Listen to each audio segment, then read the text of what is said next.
మీకు రక్తహీనత ఉందని ఐరన్ మాత్రలు, ఆహార సలహా ఇచ్చి పంపించేస్తే మీరొక్కరే కాదు, ఏటా లక్షల మంది భారతీయ మహిళలకు ఇదే జరుగుతోంది. కానీ ఒక ప్రశ్న, మీరు ప్రతి నెలా ఇంత రక్తాన్ని ఎందుకు కోల్పోతున్నారు? చాలా మందికి దీనికి సమాధానం యూటరైన్ ఫైబ్రాయిడ్.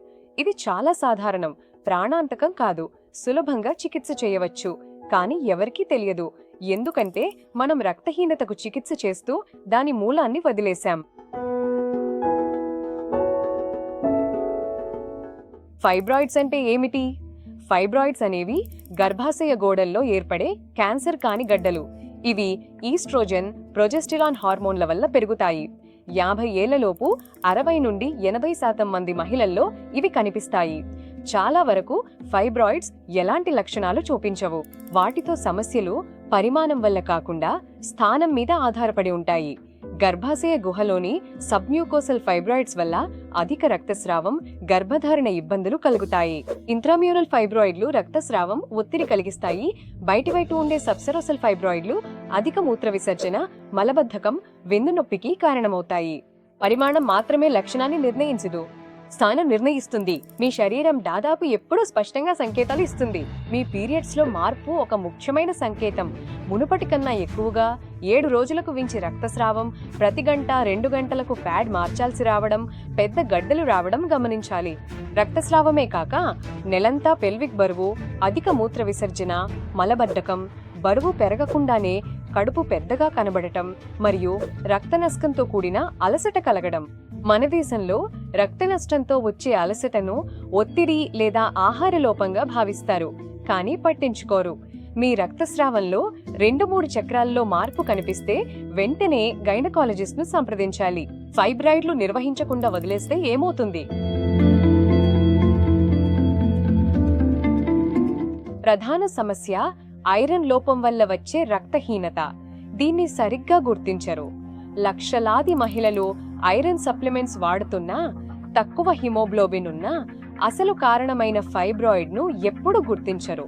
తీవ్ర రక్తహీనత అంటే తీవ్రమైన అలసట, తక్కువ శ్రమకే ఊపిరాడకపోవడం, గర్భధారణ సమయంలో తీవ్రమైన ప్రమాదం. పెద్ద ఫైబ్రాయిడ్లు గర్భాశయ గుహను వక్రీకరించి గర్భధారణకు అడ్డంకిగా మారి సరైన మూల్యాంకనం కోరుతాయి. జీవన నాణ్యతపై పడే ప్రభావం వైద్య అధ్యయనాల్లో ఎప్పుడూ ఉండదు. మీ పీరియడ్స్ చుట్టూ ప్రతి కార్యక్రమాన్ని, ప్రయాణాన్ని ప్లాన్ చేసుకోవడం, ఆ రోజుల్లో వేడుకలు మానుకోవడం, చికిత్స లేని పరిస్థితిని సాధారణంగా అంగీకరించి మౌనంగా మీ జీవితాన్ని పరిమితం చేసుకోవడం. ఇక్కడ ఫైబ్రాయిడ్స్ గురించి కొన్ని అపోహలున్నాయి. ఫైబ్రాయిడ్స్ క్యాన్సర్ అని భ్రమపడతారు. ఇవి క్యాన్సర్ లేని గడ్డలు. చాలా వరకు ఫైబ్రాయిడ్స్ క్యాన్సర్ గా మారవు. లియోమయోసార్కోమా అనే చాలా అరుదైన గర్భాశయ క్యాన్సర్ ఉంది. ఇది కొన్నిసార్లు స్కానింగ్ లో ఫైబ్రాయిడ్ తో తేడా చెప్పడం కష్టం కావచ్చు, కానీ ఇది పూర్తిగా వేరైన ప్రత్యేకమైన పరిస్థితి. ఫైబ్రాయిడ్ క్యాన్సర్ గా మారినది కాదు. ఇక్కడ ముఖ్యమైన విషయం తప్పించుకోవడం కాదు, దానికి విరుద్ధం. మీరు పరీక్ష చేయించుకోండి. అప్పుడు నిపుణులు అది ఖచ్చితంగా హానికరం కానీ పూర్తిగా నియంత్రించదగిన ఫైబ్రాయిడ్ అని నిర్ధారిస్తారు. పిల్లలు పుట్టాక గర్భాశయం తీసేయాలనేది ఒక పెద్ద అపోహ. భారత్లో మహిళల వైద్య నిర్ణయాలను భర్తలు, అత్తలు, మరిది వంటి వారు కలిసి తీసుకుంటారు.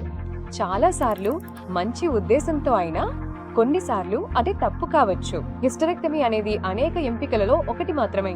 మందులు, సర్జరీ లేకుండా ఫైబ్రాయిడ్ ను తగ్గించే మినిమల్ ఇన్వేసివ్ పద్ధతులు, గర్భాశయాన్ని కాపాడుతూ ఫైబ్రాయిడ్ ను మాత్రమే తొలగించే మయోమెక్టమీ ఉన్నాయి. మీ వయస్సు, లక్షణాలు, సంతానోత్పత్తి ప్రణాళిక, మీ ప్రాధాన్యతలను బట్టి ఎన్నో ఎంపికలున్నాయి. ఈ నిర్ణయం మీదే. పూర్తి సమాచారం ఆధారంగా తీసుకోవాల్సింది, కుటుంబ సభ్యుల సమావేశం ద్వారా కాదు. హిస్టరెక్టమీ వల్ల మీరు త్వరగా ముసలివారవుతారని, స్త్రీత్వం, శక్తి కోల్పోతారని నమ్మడం తప్పు. ఈ భయం వల్ల మహిళలు అవసరమైన శస్త్రచికిత్సకు దూరమవుతున్నారు. ఫైబ్రాయిడ్ల కోసం చేసే హిస్టరెక్టమీలో చాలా వరకు అండాశయాలను తొలగించరు. అవి ఎస్ట్రోజన్ మరియు ప్రొజెస్టెరాన్ ను ఉత్పత్తి చేస్తూనే ఉంటాయి. హార్మోనల్ చక్రం మునపటిలాగే కొనసాగుతుంది. శస్త్రచికిత్స వల్ల మెనోపాజ్ రావడం లేదు, హాట్ ఫ్లాషెస్ ఉండవు, లైంగిక ఆకాంక్ష మరియు శక్తి ప్రభావితం కావు. మారే విషయం ఏమిటంటే మెన్స్ట్రుయేషన్ శాశ్వతంగా ఆగిపోతుంది. ఏళ్ల తరబడి అధిక రక్తస్రావం, తీవ్రమైన అలసటను ఎదుర్కొన్న మహిళకు ఇది నష్టంగా అనిపించదు, ఇది స్వేచ్ఛగా అనిపిస్తుంది. చికిత్స అల్ట్రాసౌండ్ తో మొదలవుతుంది. ఫైబ్రాయిడ్ల సంఖ్య, పరిమాణం, స్థానం చూడటానికి ఎంఆర్ఐ కూడా చేస్తారు. Medical management GnRH analogue. ఈ మందు సర్జరీకి ముందు ఫైబ్రాయిడ్ ను చిన్నవి చేస్తుంది. ప్రొజెస్టెరాన్, అధిక రక్తస్రావానికి లెవోనోజెస్ట్రిల్, IUD, ట్రానెక్సామిక్ యాసిడ్ వంటి ఎంపికలు ఉన్నాయి. మెనోపాజ్ దశలోని మహిళలకు మెడికల్ మేనేజ్మెంట్ మంచిది, ఎందుకంటే ఈస్ట్రోజన్ తగ్గినప్పుడు ఫైబ్రాయిడ్ సహజంగా చిన్నదవుతుంది. రెండోది యూటరైన్ ఆర్టరీ ఎంబోలైజేషన్. ఇందులో ఇమేజింగ్ ద్వారా ఫైబ్రాయిడ్ రక్తనాళాలను బ్లాక్ చేస్తారు. దీంతో శస్త్రచికిత్స లేదా గర్భాశయ తొలగింపు లేకుండా అవి చిన్నవవుతాయి. మూడోది మయోమెక్టమీ. ఇది గర్భాశయాన్ని కాపాడుతూ ఫైబ్రాయిడ్లను తొలగించే పద్ధతి. గర్భధారణ కోరుకునే వారికి ఇది ఉత్తమం.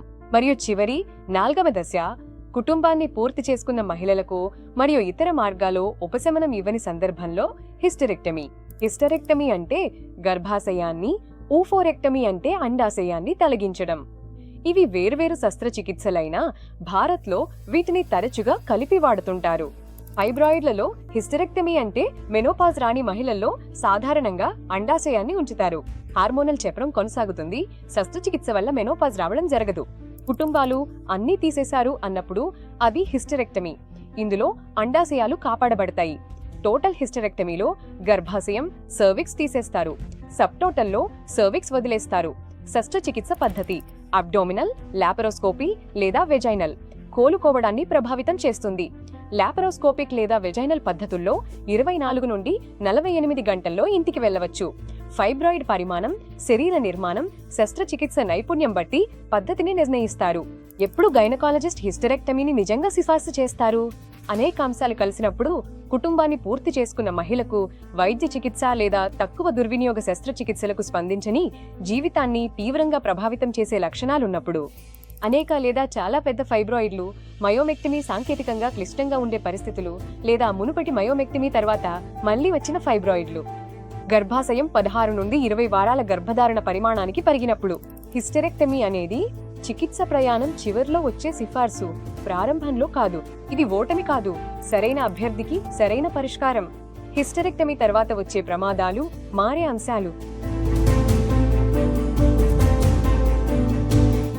హిస్టెరెక్టమీ పెద్ద సర్జరీ. ఇందులో రక్తస్రావం, ఇన్ఫెక్షన్, మత్తుమందు సమస్యలు, పక్కనున్న అవయవాలకు గాయాలయ్యే ప్రమాదముంది. బ్లాడర్, యూరెటర్, రెక్టం గర్భాశయానికి చాలా దగ్గరగా ఉంటాయి. లాపరోస్కోపిక్, వెజైనల్ పద్ధతుల్లో 1 నుండి 2 రోజుల్లో డిశ్చార్జ్ అవ్వచ్చు. 2 నుండి 3 వారాల్లో కోలుకుంటారు. అబ్డామినల్ సర్జరీకి 3 నుండి 6 వారాలు పడుతుంది.